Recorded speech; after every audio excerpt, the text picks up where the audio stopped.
Hi everyone, and welcome back to another video. Today I'm here with race day number 2 at Michiana Raceway Park for the LO206 light class. This is race 1 of 2 for the day. I was able to qualify first, so I'm starting on the inside lane, and we are approaching the end of our pace lap, coming onto the main straightaway. Everyone gets in their lanes. Hit the acceleration cones, those two big cones right here, and we get the green flag. I got a really clean start here. I'm able to move all the way to the right, open up the turn, and carry my speed through turns 1 and 2. And after this, I had the pace to just sort of run away with the race. I was the fastest person in qualifying in both practice sessions, so I knew as long as I got a clean start, I should be able to run away. Coming through turn 6 here, ran a little wide, give a little peek behind me, make sure no one's coming up on me into the hairpin, which can be a good overtaking zone if you're brave, but it can also end really badly.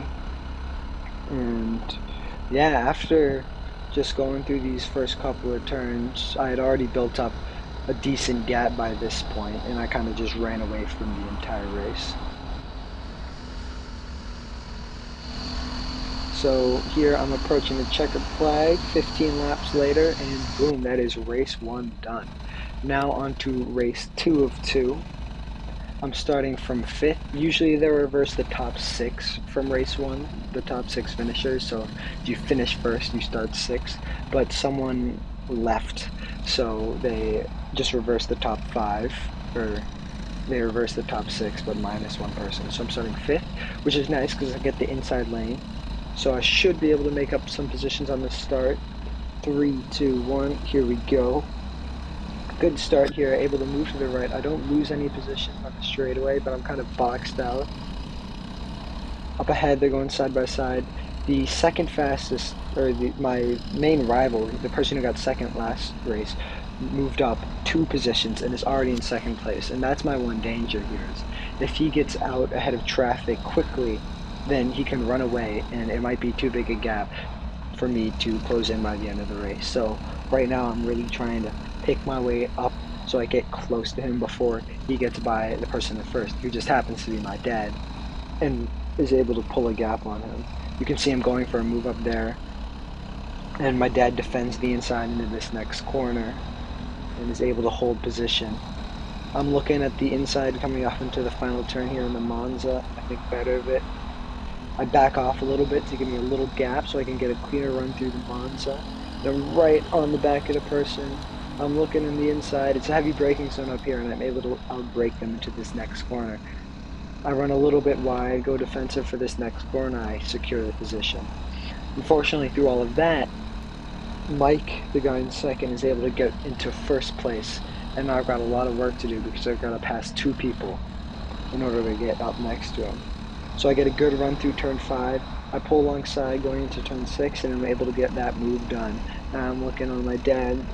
There's a bit of a gap here, so I can't move into the hairpin, but I get a really strong exit, and he hit the curb in the middle, and just like that, that's 3 overtakes in 1 lap. Actually, that's 3 overtakes in half a lap. But already, even though I made those 3 moves really quickly, you can see I'm already lost about 1.5 seconds, 2 seconds. And it's going to be a lot of work to close that gap.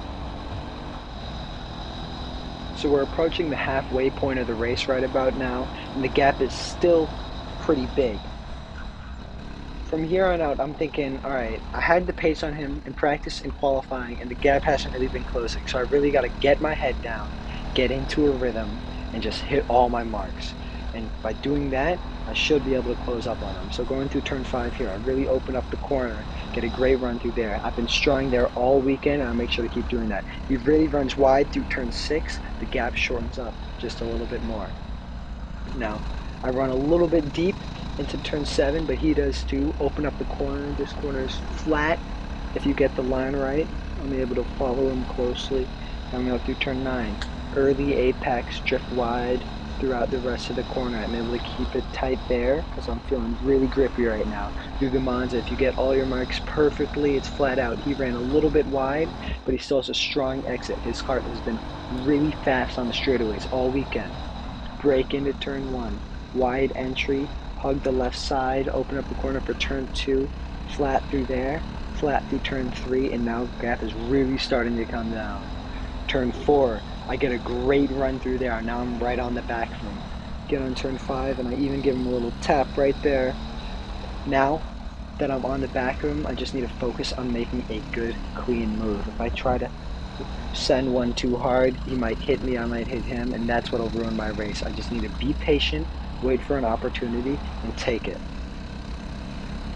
Coming up through turn 9, I know that he's strong on the straightaways, so even though I love making moves into turn 1, it's a nice heavy braking zone, lots of room to pull alongside. I'm not sure if that's possible. Still, I try to get a run on him through the Monza, but you see he just pulls on me out of there. And even with the draft, which is pretty strong in these karts, I can't close up on him enough to make a move into turn 1. I'm still faster than him through the exit of turn 1, and I'm pulling really closely. I give him a little tap out of turn 2. I'm much stronger on the exit of these turns. I back off a little bit on the way up to 5 so that I can get a clean run on him.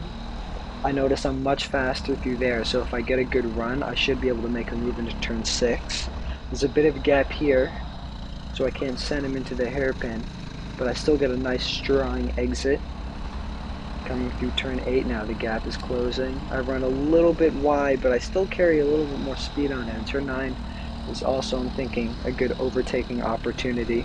I'm right up on the back of him. I back off a little bit to try and get a cleaner run through the Monza, see if I can find a way to make a move through turn 1. But even though I got a cleaner run, I still am not really closing that gap on the straightaway. Through turn 1, right up on the back of him. If he makes a mistake, I'll be on top of him for it. Bit of a gap here, but it's starting to close. This is right what I want. Get a really clean run. Look at a move up the inside, but I decided to back out of it. I was a little bit too far back for that one. But now I'm right on top of him. He goes defensive into the hairpin. He hits the curb. I'm right on top of him here. Run wide on the apex. Get really close to him here. Send the move up the inside here. And I'm able to get it done. Look behind him, make sure I've got room going into the Monza, and boom, just like that, we're in the lead.